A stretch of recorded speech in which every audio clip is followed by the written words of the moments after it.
Assalamualaikum warahmatullahi wabarakatuh. Waalaikumsalam warahmatullahi wabarakatuh. Selamat datang, salam sehat dan bahagia untuk ayah bunda dan pemirsa dimanapun Anda berada di podcast Anak Ceria, Anak Hebat.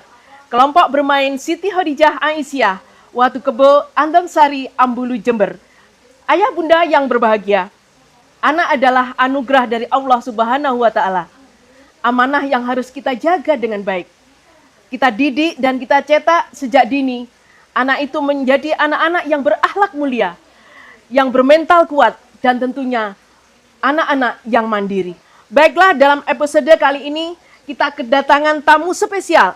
Salah satu orang tua hebat dari murid kita Alifia, yaitu Bapak Muhammad Syukron. Selamat datang Bapak. Apa kabar? Alhamdulillah sehat. Ya. Bagaimana Bu Kun? Alhamdulillah sehat sekali Bapak.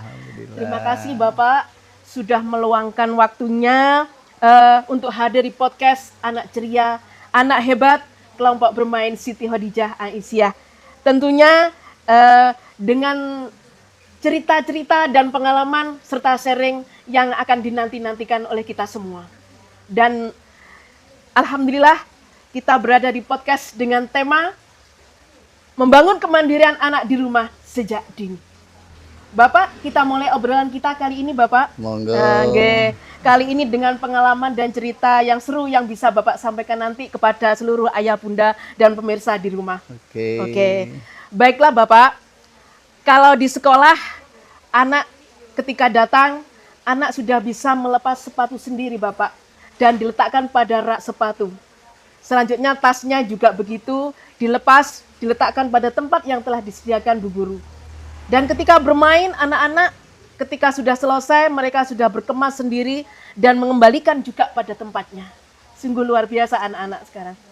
Dan selanjutnya ketika pulang, anak-anak juga sudah bisa memakai sepatu sendiri. Tanpa harus meminta bantuan ibu gurunya. Nah, sungguh luar biasa sekali di anak usia dini, di bawah 4 tahun Bapak, sudah begitu mandirinya. Ya, sekarang pertanyaannya adalah, menurut Bapak, bagaimana cara yang paling efektif membangun kebiasaan kemandirian di rumah pada anak usia dini? Ya.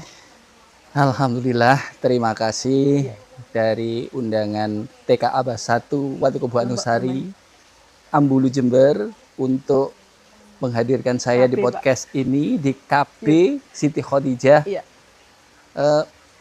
Bersharing pengalaman bagaimana mendidik anak dan juga keadaan anak, bagaimana di sekolah, bagaimana di rumah. Anak adalah anugerah, itu betul. Ceritanya sangat panjang sekali. Saya menikah tahun 2007, baru mendapatkan buah hati tahun 2022.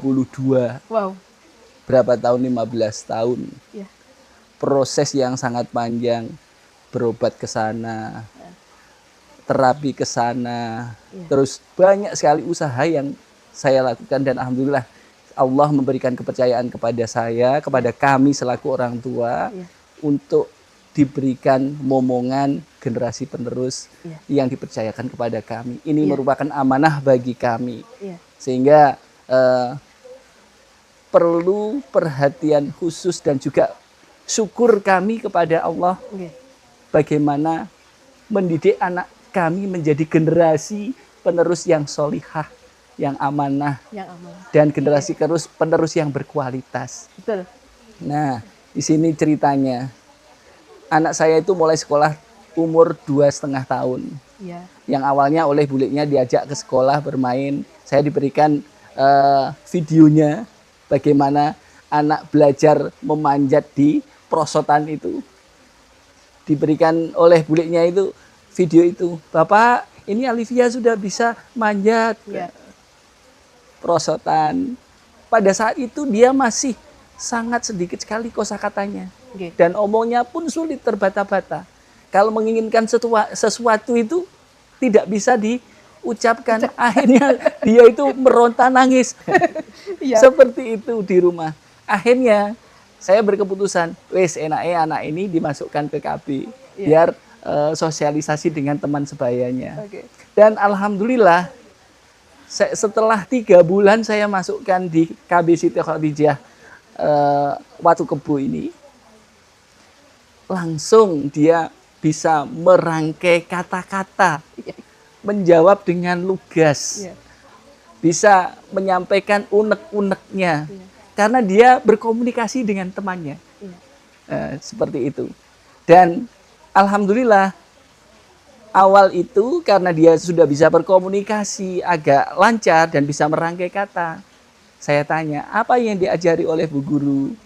Tadi saya dikasih Bu Guru permainan. Jadi berbagi dengan temannya. Terus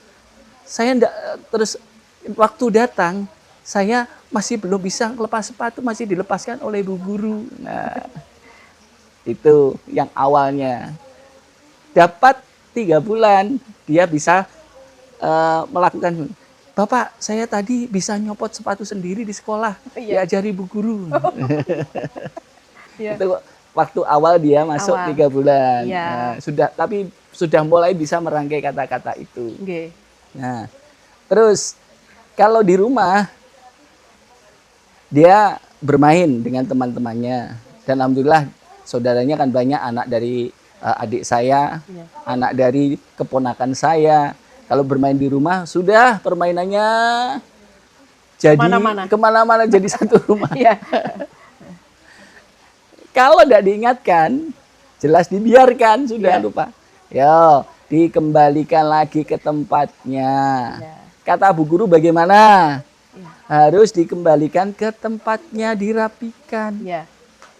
Baru kalau dengar kata Bu Guru, dia ingat melakukan apa yang telah diberikan ilmu dari sekolah itu tadi. Merapikan. Tapi ya itu tadi, orang tua harus memberikan contoh. Tempatnya di mana tadi? Ayo kalau tidak kuat tak bantu. Nah, seperti itu. Jadi tidak boleh lepas. Kalau lepas ya jelas anak mesti capek. Dan juga timbul rasa irinya. Timbul rasa irinya. Irinya apa? Kok saya disuruh-suruh? Nah, betul. Jadi bekerja sama itu harus ditanamkan juga. Jadi orang tua jangan hanya nyuruh tapi memberikan contoh. Juga harus bersama-sama. Betul. Seperti juga di sekolah kan gitu, Pak. Jadi bersama-sama dengan teman. Oke, Bapak. Sungguh memang seperti itulah. Kalau kebiasaannya di sekolah begini, diterapkan di rumah pun juga harus sama. Mungkin jadi agar terjadi betul-betul, bahasanya apa? Kalau orang Jawa, mandi. Gitu mandi.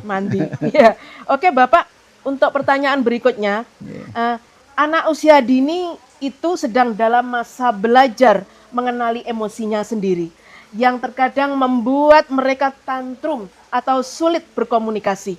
Nah, apa trik atau langkah yang biasanya ayah lakukan untuk menenangkan si kecil saat mereka sedang merasa kewalahan dengan perasaannya? Ini juga terjadi kepada anak saya. Apalagi kalau dia ada tuntutan. Kami berdua kan, bapaknya seorang guru, ibunya juga seorang guru. Saya ngajar di Madrasah Aliyah Muhammadiyah 1 Watu Kebo, ibunya ngajar di SMP Muhammadiyah 9 Watu Kebo. Saya guru matematika, istri saya guru bahasa Inggris. Otomatis waktu itu tersita untuk di sekolah. Saya pulang sampai rumah itu jam 2. Ibu pulang sampai rumah jam 2. Itu kalau normal, tanda kutip. Tapi kalau sudah ada tambahan kegiatan, ada MGMP, ada rapat, ada ini, bisa sampai malam, bisa sampai sore. Bahkan kalau keluar kota bisa 2 hari. Bisa waktunya sedikit di rumah. Betul. Maka dari itu anak itu sering protes. Kalau protes, apa yang dia inginkan tidak kesampaian, mesti marah, tantrum dengan,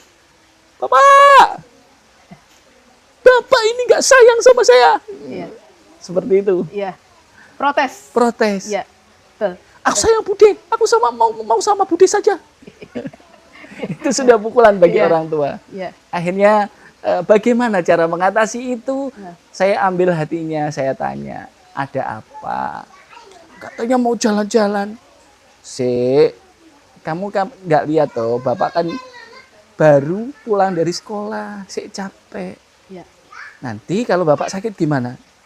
Nggak jadi jalan-jalan. Makanya istirahat dulu. Nanti kalau sudah waktunya tepat, kita jalan-jalan. Terus ganti nanya, ibu kemana? Kok belum pulang? Ibu masih ada tambahan English Club. Ya. Kamu apa mau ikut? Nah, ibu nggak ada yuk. Aku mau lihat ibu. Baru saya antar, Ya. saya tunjukkan, yang sebenarnya, gitu, Pak, ya. Kejadiannya. Betul. Ini agar mereda ketantrumannya itu. Betul, Ya, betul. saya ajak. Ya, betul sekali Bapak. Terus selanjutnya Bapak, banyak orang tua yang merasa khawatir saat anak mulai berinteraksi dengan teman sebaya di sekolah. Adakah cerita menarik atau perubahan positif yang Bapak rasakan pada si kecil sejak ia mulai bisa bersosialisasi dengan temannya di sekolah? Alhamdulillah, ini anak saya itu perubahannya bisa menempatkan sesuatu pada tempatnya. Jadi menanam kebijaksanaan. Ya. Jadi cerita di rumah, Bapak, mainan saya tadi diminta oleh Ocen. Gimana? Kamu nangis? Enggak, Ocen kan masih kecil. Jadi tak biarkan, sudah biar buat main Ocen. Ya. Oh, ternyata dia ngerti bahwa dia masih kecil di bawahnya, iso ngomong. Dampaknya sangat bagus sekali itu, ya Pak. Ya. Oke, betul sekali. Tapi kalau ada intimidasi dari teman yang lebih besar, Bapak, itu loh Bapak, wakil Bapak suka ngerebutin makananku, minta Ya. Nah, kamu kasih enggak? Ya tak kasih, tapi minta lagi. Masa saya enggak boleh makan? Itu kan jajanku.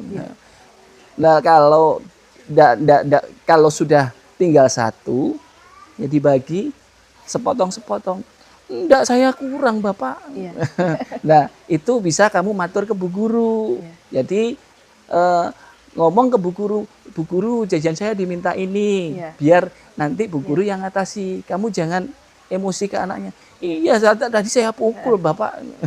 Gitu. Oke Bapak, pertanyaan yang terakhir, ini sangat sensitif sekali karena mengenai gadget Bapak. Ya, sering jadi senjata paling ampuh, paling mudah bagi anak untuk menenangkan si kecil. Tapi di sisi lain kita tahu ada dampaknya. Nah, bagaimana sih cara Bapak untuk mengatasi penggunaan gadget di rumah supaya anak tetap mau beraktivitas fisik dan tidak kecanduan? Alhamdulillah. Yang terakhir Pak. Ya.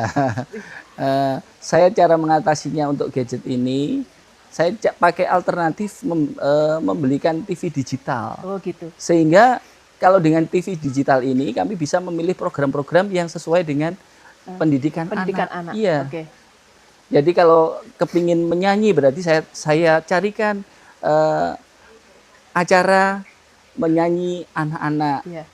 Terus murotal anak-anak, permainan anak-anak. Acara-acara yang sangat positif Betul, sekali Pak. Sehingga bisa mengendalikan mereka. Sehingga mereka juga tahu perkembangan dunia melalui TV digital itu. Oke. Ya, terima kasih Bapak atas sharing-sharing kita kali ini. Semoga bermanfaat sekali dan ini adalah pengalaman dan tips berharga bagi kita semua. Terima kasih Bapak atas sharing pengalaman dan tips berharga. Hari ini sungguh sangat menginspirasi dan luar biasa. Sama-sama. Ayah, bunda, dan pemirsa di rumah, masa kecil anak hanya sekali dan tidak akan pernah terulang kembali. Untuk itu buatlah di masa emasnya terasa indah untuknya. Dan untuk kita nikmati setiap momen bersama anak. Saya Kunainah undur diri. Wassalamualaikum warahmatullahi wabarakatuh. Waalaikumsalam warahmatullahi